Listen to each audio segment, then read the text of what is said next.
नामदेवांकडे वळूया. नामदेव महाराज म्हणतात की ऐका सावधान कथा शिवरात्र. भोलेनाथांची कथा ऐका. तर कथा का ऐकावी?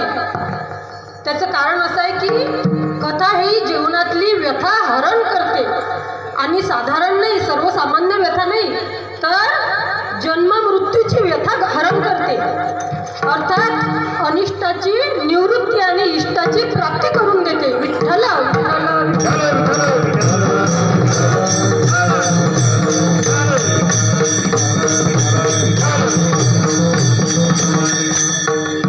बाबा माझ्या समोर आले असते तर बरं वाटलं असतं. बाबा